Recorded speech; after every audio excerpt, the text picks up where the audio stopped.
Surgery కంటే hospital bill అంటేనే భయం. అదే మధ్య తరగతికి అందుబాటు ధరలో వైద్యం. Medistar hospitals.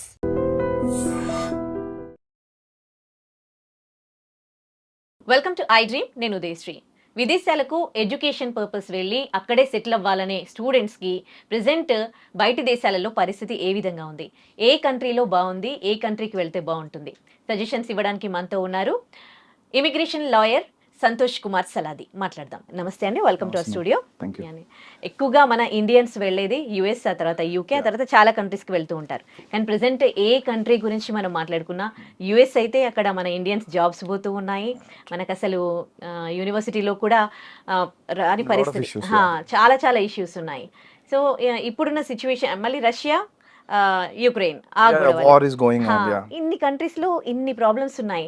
అయినప్పటికీ స్టూడెంట్స్ కొంతమంది బయటికి వెళ్ళి చదువుకోవడానికే ఇంట్రెస్ట్ చూపిస్తూ ఉన్నారు. సో మీరు ఇప్పుడు ప్రెసెంట్ సిచ్యువేషన్ లో బయటికి వెళ్ళి చదువుకోవాలనే స్టూడెంట్స్ కి మీరు ఇచ్చే సజెషన్స్ ఏంటి? ట్రూ. మీరు అడిగారు కదా, that wear the answer is like geo political thing is connected to everything. So ఇప్పుడు ట్రంప్ టారిఫ్స్ వచ్చినాయని చెప్పి అందరూ ఎడ్యుకేషన్ గురించి అడుగుతున్నారు, but tariffs have nothing to do with education. యాక్చువల్గా టారిఫ్స్ గాట్ ఎక్స్పోర్ట్స్ వీటి మీద ఎఫెక్ట్, కానీ బిఫోర్ టారిఫ్స్ మార్కెట్ డౌన్ ఓవరాల్గా యూఎస్లో. Apart from that Indians problem ఇది. అమెరికా చేసిన ప్రాబ్లం కంటే కూడా ఇండియన్స్ సెల్ఫ్గా చేసుకున్న ప్రాబ్లం ఎక్కువ. జనరల్ ఏంటంటే మాస్టర్స్ మన వాళ్ళు ఎందుకు వెళ్తారు? చదువుకోవడం, ఎంఎస్ చేయడానికి, ఆ పేరు కానీ on the name it's for education, but most of them want to go there to part time చేసుకుంటారు, సెటిల్ అవుతారు. వాళ్ళకి end of the day citizen ఎవరికి వెళ్ళలేదు. అంటే ఇట్స్ ఎ డాలర్ డ్రీమ్. ఇక్కడే కదా చాలా కంట్రీస్లో ఉంది, పర్టికులర్లీ ఇండియాలో తెలుగు స్టేట్, సౌత్ ఇండియాలో చాలా ఎక్కువ ఉంది. మోస్ట్ 25% F1 వీసాలు ఓన్లీ తెలుగు స్టేట్ ని పడుతుంది ఇండియా మొత్తం. సో మనలో కొంచెం క్రేజ్ ఎక్కువ ఉంది కదా. అపార్ట్ ఫ్రమ్ దట్ ఇంకా యూకే, యూరోప్ రకరకాల ఆప్షన్స్ ఉన్నాయి కదా, they are going on. US లో ప్రాబ్లం ఏంటంటే మాస్టర్స్కి వెళ్తారు కదా, వెళ్ళాక వీళ్ళకి స్పెషల్ అడ్వాంటేజ్ ఏంటంటే ఎక్స్పోజర్ అని కామన్. వీళ్ళు పర్టికులర్గా వెళ్ళే రీజన్ ఏంటంటే క్యాప్ కోటా. H1B మీకు ఐడియా ఉన్న వీసానే కదా. యూఎస్కి ఎవరన్నా స్టూడెంట్ కానీ ఎనీ ఫారినర్ వెళ్ళినప్పుడు ఒక ఫారెన్ స్కిల్డ్ వర్కర్ అక్కడ పనిచేయడానికి H1B అనేది ఒక వీసా నేమ్, అది జస్ట్ ఇట్స్ నేమ్. అలాగే స్టూడెంట్ వీసా F1కి వెళ్ళే పిల్లలకి ఏంటంటే 45,000 H1 కోటా పెట్టారు, దాన్ని క్యాప్ కోటా అంటారు, జస్ట్ లైక్ రిజర్వేషన్.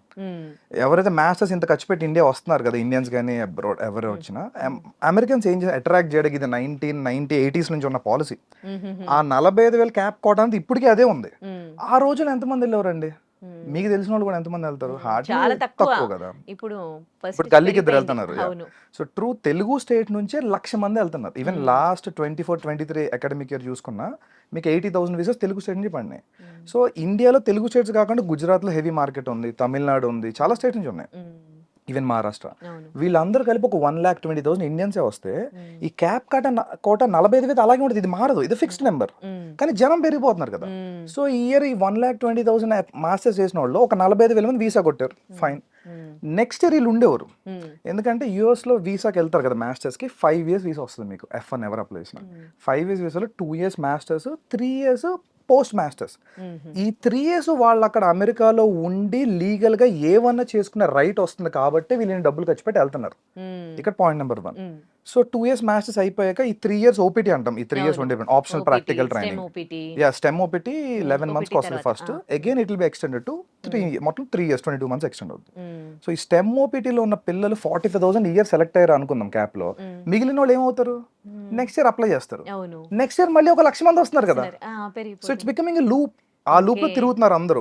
మాస్టర్స్ చేస్తున్నారు, ఓపీటీ వస్తుంది, H1 వేసుకుంటున్నారు, పిక్ అయిన వాడికి అవుతుంది, అవనోళ్ళు మళ్ళీ నెక్స్ట్ ఇయర్ ఆ 3 years టైం పాస్ చేస్తారు. ఒక ఇయర్ అవ్వాలా, సెకండ్ ఇయర్ అవ్వాలా, 3 years అవ్వాలా, ఏం చేయాలి? బ్యాక్ వచ్చేయాలి ఇండియాకి, అంతే. సో ఇది ఎప్పటి నుంచి ఉన్న రూల్, ఇది కొత్తగా రాలా ఓపీటీ టీమ్. బట్ ఏంటంటే ఇండియన్స్ తెలుగు వాళ్ళు ఎక్కువ అయిపోయారు పోస్ట్ కోవిడ్. చాలా మంది వెళ్ళిపోవడం, అంటే ఓవరాల్ ఐటీ బూమ్ అయింది కాబట్టి దాట్స్ ఎ బిగ్ డిసడ్వాంటేజ్. అది కాకుండా ఈ 3 years ఓపీటీలు ఏదైతే ఉందో, యాక్చువల్ ఓపీటీ అంటే పేరులోనే ఉంది కదా, ఆప్షనల్ ప్రాక్టికల్ ట్రైనింగ్. వీళ్ళు ఒక ఇంటర్న్ గా ఎక్కడైనా పని చేసుకోవాలి, కానీ తెలుగు వాళ్ళు కానీ ఇండియన్స్ ఓవరాల్ గా అది చేయరు. వాళ్ళు వెళ్ళి అన్ని రెస్టారెంట్లో, కెఫేల్లో ఎక్కడ పడితే అక్కడ చేస్తారు. That's illegal. సో వాళ్ళు ఏం చేస్తారంటే కొత్తగా ఏమి రూల్స్ పెట్టాల, ఉన్న రూల్స్ స్ట్రిక్ట్ గా ఫాలో అవుతున్నారు అంతే. So it's already return rule.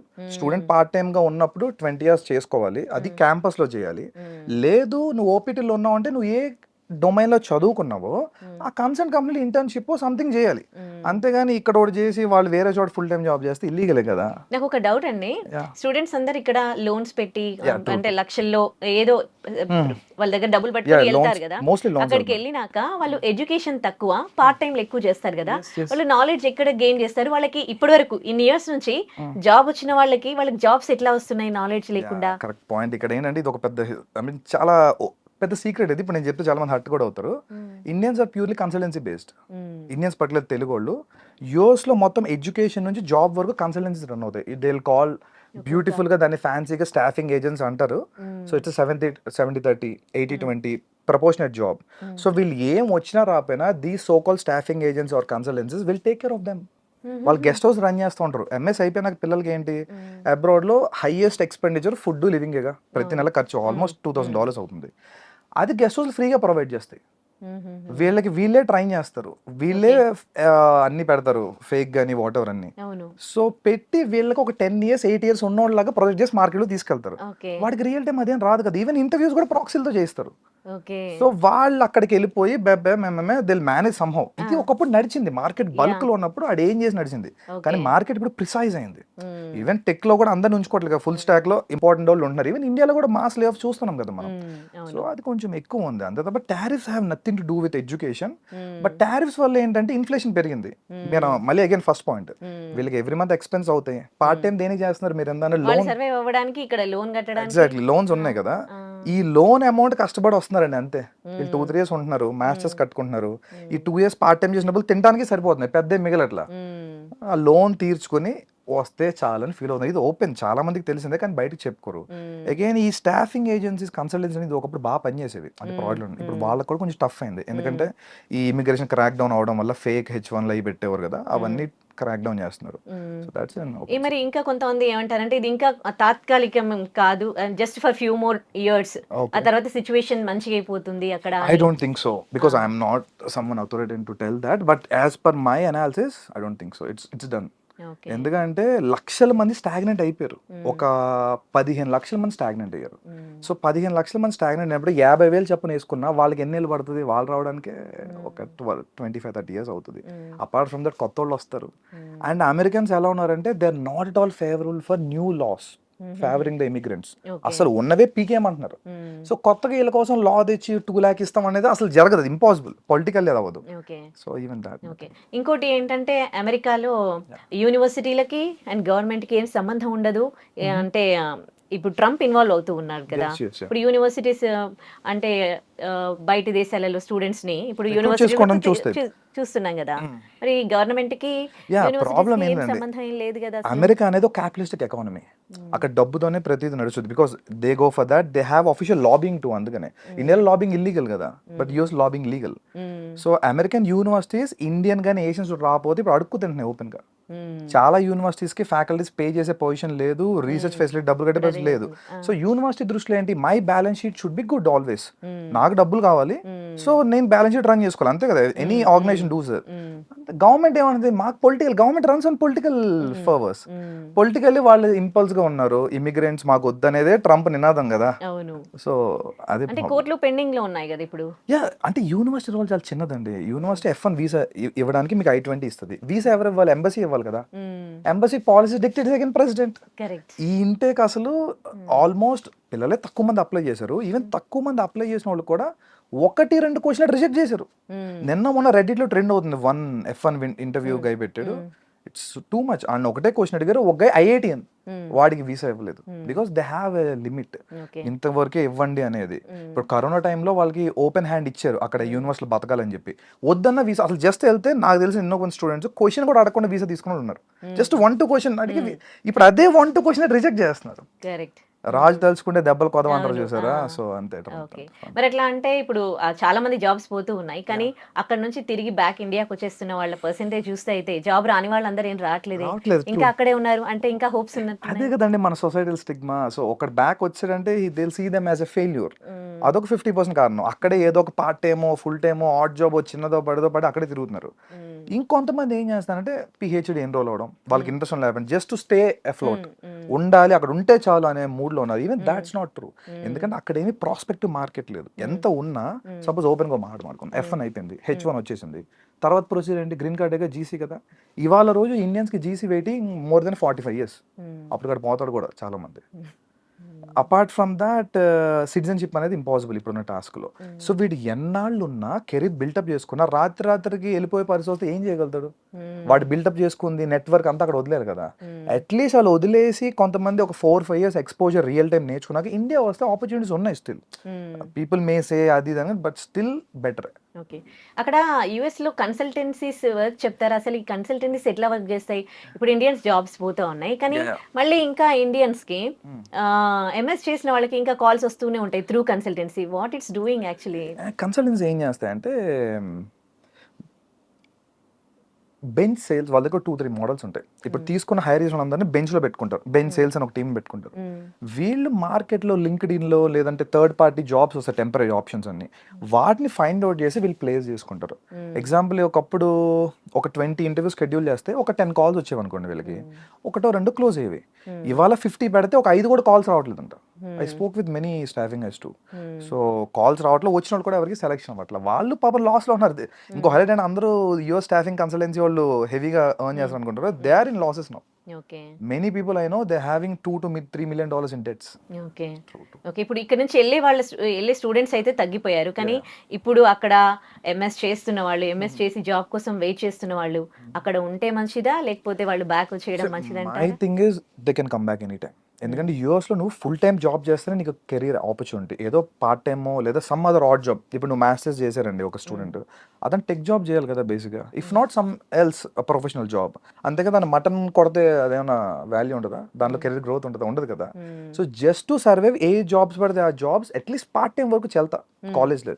Once you're in to professional mode it's not all useful. India వచ్చేస్తే వాళ్ళు కనీసం స్టార్ట్అప్స్ ఎక్కడ పని చేసి they can create some startups right here. అంటే ఇప్పుడు ఇండియన్స్ కి అక్కడ జాబ్ వచ్చే పరిస్థితి లేదంటారా? ఉన్నాయండి, 10% పీపుల్కి ఉన్నాయి. ఇప్పటికి కూడా ఆల్మోస్ట్ 1.5 million స్టార్టింగ్ ప్లేస్మెంట్ కొట్టిన తెలుగు వాళ్ళు తెలుసు నాకు. వాళ్ళకి ఏ కన్సల్టెన్సీ హెల్ప్ చేయాలి. They have their own talent. వాళ్ళు రీసెర్చ్ చేసుకుంటున్నారు, పేపర్స్ పబ్లిష్ చేసుకున్నారు, they have a vision.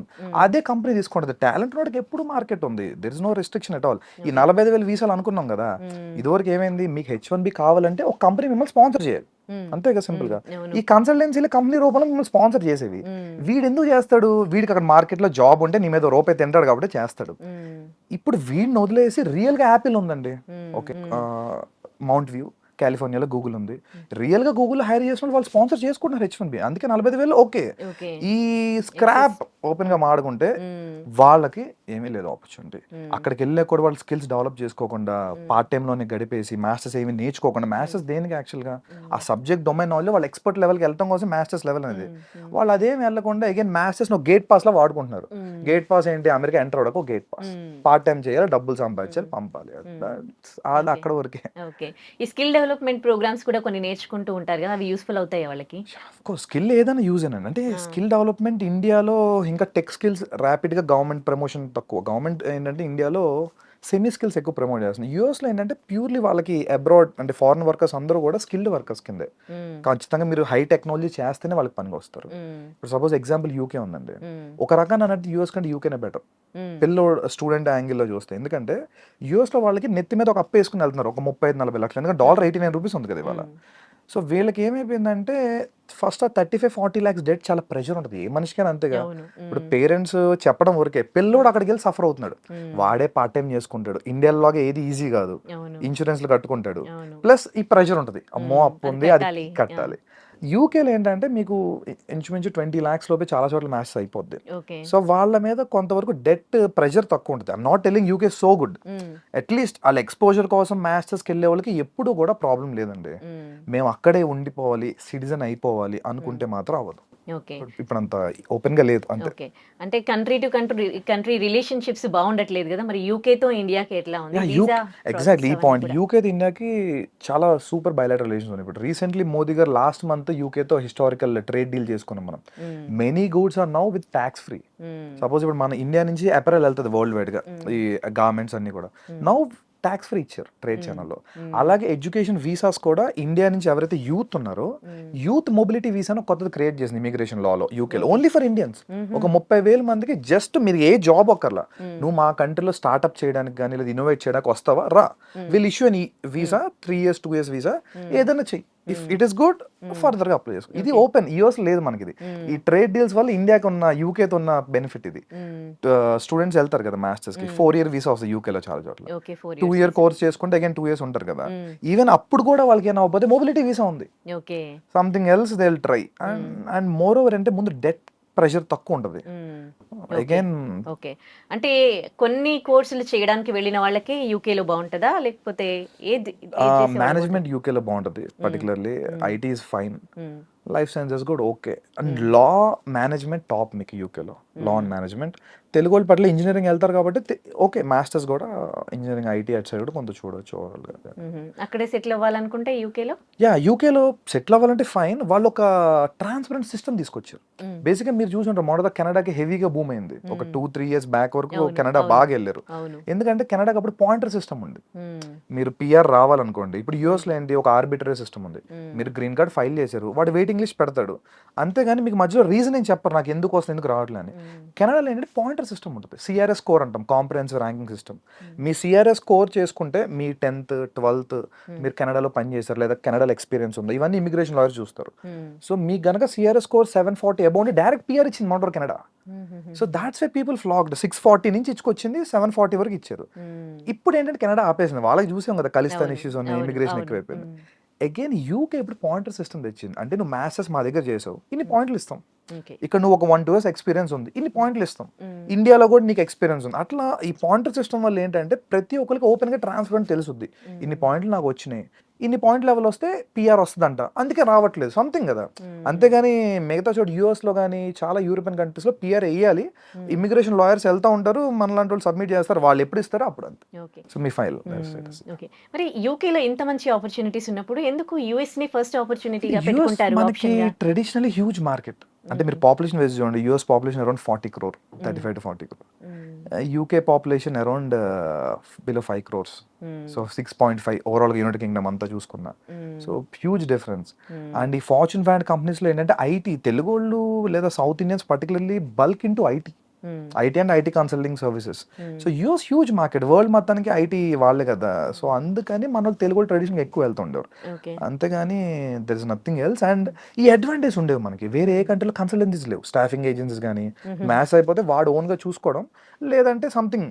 But US లో ఏంటంటే ఎట్ కంఫర్ట్, నీకు మ్యాథ్స్ అయిపోయిందా రా, నేను ఫ్రీగా ఫుడ్ ఇస్తా, అకామిడేషన్ ఇస్తా, ట్రైన్ చేస్తా, నువ్వు ప్లేస్ అయ్యేదాకా నేనే చూసుకుంటా. ఇది మంచి ఆపర్చునిటీ కదా. సో తెలుగు వాళ్ళకి ఈ మార్కెట్కి అలవాటు పడిపోయారు ఒక 30-25 ఏళ్ళ నుంచి. ఇంకా మాట్లాడుకుంటే యూరోప్ లో ఆపర్చునిటీస్ ఉన్నాయి. అంటే if there studios enough Europe లో ఆపర్చునిటీస్ ఉన్నాయి, కానీ బల్క్ లేవు. మనకంటే బల్క్ వచ్చాయి, బల్క్ లో వచ్చిన వాళ్ళు వెళ్ళాలి, అంతే. అదే ప్రాబ్లం అవుతుంది అందుకోసం. ఓకే, ఇప్పుడు మరి యూకేలో ఉన్న ఈ ఆపర్చునిటీస్ గురించి అవగాహన ఉందా? వెళ్తూ ఉన్నారా మరి? యూకే బాగా వెళ్తున్నారండి. ఇప్పుడు సెకండ్ ప్లేస్ యూకేనే. అంటే ఇన్ఫాక్ట్ నాకు తెలిసి ఈ అకాడమిక్ మేబీ యూకే ఫస్ట్ కూడా రావచ్చు. యూఎస్ తగ్గింది కదా, ప్రీవియస్లీ యూఎస్ ఫస్ట్ ప్లేస్ లో ఉంటే సెకండ్ హైయెస్ట్ నెంబర్స్ యూకేకి వెళ్ళేవారు. ఇప్పుడు అగైన్ ఆస్ట్రేలియా కూడా టైట్ అయింది ఇప్పుడు చాలా. ఆస్ట్రేలియాలో ఫినాన్షియల్ థింగ్స్ అని చాలా టైట్ చేశారు, and also very costly. So అందుకోసం వీళ్ళు ప్రిఫర్ చేస్తారు. వీసా ప్రాసెస్ కి ఇప్పుడు ఏమి ఇబ్బందులు ఏం కలగట్లేదా? యూకే వెరీ బ్యూటిఫుల్, ఎందుకంటే ఇంటర్వ్యూ కూడా లేదు. యూఎస్ కి అయితే ఇంటర్వ్యూ ఉంది కదా, వాడు వెళ్తే ఏదో ఒకటి అడిగి రిజెక్ట్ చేస్తున్నారు. UK complete document based online visa. So they will submit papers అన్ని బాండ్ కరెక్ట్గా ఉంటే వీసా వస్తుంది, బాగోపోతే రాదు, అంతే. Very simple. యూకే తర్వాత ఇంకా యూరోప్ అండి. Canada complete down, and I suggest no way Canada, అస్సలు లేదు మార్కెట్. యూరోప్ ఇంకా జర్మనీ, ఫ్రాన్స్, ఈ ట్రెడిషనల్ మార్కెట్స్ ఉన్నాయి కదా. అగైన్ యూరోప్ లో ప్రాబ్లం, మన ఇందా మీరు అడిగిన క్వశ్చన్ కూడా ఏంటంటే యూరోప్ ఎందుకు వెళ్ళరంటే తక్కువ. యూరోప్ లో జస్ట్ లైక్ ఇండియాలో స్టేట్స్ లాగా ఏ కంట్రీకి వెళ్తే ఆ లోకల్ లాంగ్వేజ్ వస్తుంది. జర్మనీ వెళ్తే జర్మన్ నేర్చుకోవాలి, ఫ్రాన్స్ వెళ్తే ఫ్రెంచ్ నేర్చుకోవాలి, స్వీడన్ లో చాలా స్వీడన్ వెళ్తే మళ్ళీ స్వీడిష్ రావాలి. సో అది మళ్ళీ మన టఫ్ పార్ట్ కదా, ఆ లాంగ్వేజ్ మొత్తం, దాని గురించి కొంత ఇది. But Germany number 3, Germany number 3. జర్మనీలో ఎట్లా ఉందండి? జర్మనీ ఇస్ టూ గుడ్ అండి. జర్మనీ అంటే ఫస్ట్ నుంచి వాళ్ళు quality life, quality education, population కూడా సేమ్ యూకే లెవెల్ పాపులేషన్ వాళ్ళది. జర్మనీలో ఏంటంటే గవర్నమెంట్ స్కూల్స్ అని ఫ్రీ, అసలు డబ్బుల గురించి కాదు వాళ్ళు, Okay. Free most complete maths free. ఇక్కడ వాళ్ళ కంట్రీ వాళ్ళకా లేకపోతే మన వాళ్ళకి కూడా ఓ జర్మనీలో మీకు public universities offer 90% to 100% scholarships. మన వాళ్ళు మరి చదువుకున్నారు ఎందుకు కూడా. మా జర్మనీకి వెళ్ళారు? కరెక్ట్ క్వశ్చన్ అడిగారు. ఇప్పుడు ఏంటంటే I tell you some secrets kind. UK US లో ఇప్పుడు మీరు బీటెక్ అమీర్పేట్ సైడ్ వెళ్తుంటే బీటెక్ ప్రాజెక్ట్స్ బోర్డులు పెట్టుంటారు, బీటెక్ ట్రిపుల్ ప్రాజెక్ట్స్ అని అవి. సేమ్ యుఎస్ యూకే లో ప్రాజెక్ట్ అసైన్మెంట్లు డబ్బులు పెట్టి కొనుక్కొని సబ్మిట్ చేసేయచ్చు. And they'll get అవును and they'll get grades and they'll pass out with convocation and all this and all. జర్మనీలో కుదరదు. జర్మనీలో Okay. పెయిడ్ అసైన్మెంట్స్ కష్టపడి చదువుకోవాలి. ఇంత ప్లాగరిజం ఉన్న కంప్లీట్ ఆ అసైన్మెంట్ ఆ సెమ్మే వేవో ఇది చేస్తారు. ఓకే సో నో వే దిల్ ట్రై. అందుకోసం చాలా తక్కువ మంది వెళ్తారు. వెళ్ళే స్టూడెంట్స్ పీపుల్ కి Germany is beautiful option. Okay మన వాళ్ళకి ఏంటి ఇవన్నీ వద్దు చాలా మందికి. I'm not telling generalize, but చాలా మందికి ఏంటంటే అలా ఫ్రీ మైండ్ సెట్ లో క్రియేట్ చేశారు. Maybe some consultancies or whatever reason నువ్వు వెళ్ళిపోరా వెళ్తే అది మనకి చిన్నప్పటి నుంచి ఈ ట్రాప్ ఉండింది కదా. 10th చదువు అయిపోయింది లైఫ్, ఇంటర్ అయిపో బీటెక్ వెళ్తే అన్ని ఈజీగా అయిపోవాలి మనకి, ఎక్కువ ఎగ్జాక్ట్లీ కష్టపడకుండా. ఎగ్జాక్ట్లీ బీటెక్ జాయిన్ అయితే అయిపోయింది ప్లేస్మెంట్ కొట్టే వరకు. Nothing goes in that way. Okay so అది ప్రాబ్లం యాక్చువల్గా. ఓకే జర్మనీ వీసా ప్రాసెస్ అంతా ఎట్లా ఉంటది? ఏ జర్మనీ- కోర్స్ చేయాలనుకునే వాళ్ళకి జర్మనీ బాగుంటది? Particularly engineering guys, mechanical, automobile ఇవన్నీ ఉన్నాయి కదా. India is going towards manufacturing. India self reliant అవుతుంది కదా, ఆత్మనిర్భర్ భారత్. అవును సో సెల్ఫ్ రిలయంట్ అవుతున్నప్పుడు manufacturing is only option. India China కానీ ఏ ఎకానమీ బీట్ చేయాలి, మనం థర్డ్ లార్జెస్ట్ సెకండ్ లార్జెస్ట్ వెళ్దాం అనుకుంటున్నాం. అవును so manufacturing is only way. Manufacturing రేపు స్టార్ట్ అవుతుంది ఇండియాలో, ఆల్రెడీ పుష్ వచ్చింది గట్టిగా. వీళ్ళకి చాలా మార్కెట్ ఉందండి. చాలా మంది ఈవెన్ నేను ఇయర్ కూడా చూసాను, ఏఎంఎల్ డేటా సైన్స్ కొట్టుకుని డొనేషన్ కట్టి జాయిన్ అయ్యారు చాలా యూనివర్సిటీస్ లో. బట్ ఫ్యూచర్ లో మెకానికల్ ఈసీ వాళ్ళకి బీభత్సమైన మార్కెట్ ఉంది, హెవీగా అందు సైడ్ ప్రొడక్షన్ కూడా ఉంది. సో మెకానికల్ ఆల్రెడీ ఇండియాలో బ్యాచిలర్స్ చేసిన ఉంటారు కదా, వాళ్ళు మాస్టర్స్ చాలా ఈజీ అక్కడ ఓకే మాస్టర్స్ చేసుకుంటారు, వాళ్ళు అక్కడే సెటిల్ అవ్వచ్చు. ఎందుకంటే వరల్డ్ లో ఒక థింగ్ ఏంటంటే జర్మనీలో Tier 1 మెట్రో సిటీసే కాదు, Tier 2 Tier 3 cities develop, and I forgot the name actually. They called it a system. It's a policy for them. Okay even world war 2 ఇంత వచ్చిన జర్మనీ ఎందుకు బ్రేక్ అవ్వలేదంటే అక్కడ ఎడ్యుకేషన్ ఇండస్ట్రీ కలిసి ఉంటుంది. Industry relevant curriculum completely. ఇండియాలో లాగా కాదు. అంటే ఇండియాలో ఏంటి కరికులం ఒకటి చెప్పేస్తారు, వాడు మళ్ళీ ప్లేస్మెంట్ కోసం ట్రైన్ అయ్యి సంథింగ్ వెళ్తాడు. ఇండస్ట్రీతో కలిపి యూనివర్సిటీలు రన్ అవుతాయి. ఇన్ఫాక్ట్ మీకు ఫోక్స్ వ్యాగన్ కార్స్ ఉన్నాయి కదా, ఫోక్స్ వ్యాగన్ వాళ్ళు యూనివర్సిటీ రన్ చేస్తారు తెలుసా జర్మనీలో, complete free. It's very funded university. In fact Volkswagen అంటేనే people's vehicle, German public company అది. So they are also running a university. ఇంకో డౌట్, జర్మనీలో వాళ్ళ లాంగ్వేజ్ లో ఉంటుందా Yeah, of ఎడ్యుకేషన్? course. అంటే జర్మన్ మీడియం కాకుండా ఇంగ్లీష్ మీడియం ఉంది, చాలా చోట్ల వెళ్తున్నారు. బట్ నేను మీకు ఓపెన్ చెప్తా, they speak 50% they converse in German. Okay అందుకే వీసా కూడా జర్మనీకి ఉన్న రిక్వైర్మెంట్ ఏంటంటే బై ద వీసా టైం కనీసం 2 levels ఆఫ్ జర్మన్ చేసి ఉండాలి. ఓకే సో అందుకోసం మన వాళ్ళు ఇంకో హిండ్రెన్స్ ఇందాక ఓకే ఇదైతే ఉంది, ఇంగ్లీష్ మనకి కామన్ లాంగ్వేజ్ కదా, సింపుల్ గా టోఫల్ ఐఎల్స్ రాసేసి వెళ్ళిపోతారు ఒక నెల కోచింగ్ తీసుకొని. ఓకే బట్ మీకు లాంగ్ టర్మ్ ప్లాన్ చేసుకుంటే కనుక జర్మనీ చాలా క్వాలిటీ ఆఫ్ కష్టపడే వాళ్ళకైతే మంచి ఫ్యూచర్ ఉంటది. చాలా ఫ్యూచర్ ఉంటుంది. అపార్ట్ ఫ్రమ్ దట్ ఫ్రాన్స్ కూడా సేమ్ వర్షన్. ఫ్రాన్స్ లో కూడా మీకు అంటే ఫ్రాన్స్ ఫ్రీ ఎడ్యుకేషన్ లేదు మోస్ట్లీ, బట్ Okay. తక్కువ fees, below 10 lakhs scholarship. Okay ఇక్కడ ఇంగ్లీషే కదా ఫ్రాన్స్ లో? అగైన్ సేమ్ యూరోప్ అంతా పేరుకి ఇంగ్లీష్ మీడియం అని ఉంటుంది, ఆ, but they converse mostly in their vernaculars. Okay ఇప్పుడు మనమే ఉన్నామండి, ఇప్పుడు ఇంగ్లీష్ మీడియం ఉంటుంది స్కూల్లో, faculty will try to talk in the local language right to understand, same అంతే.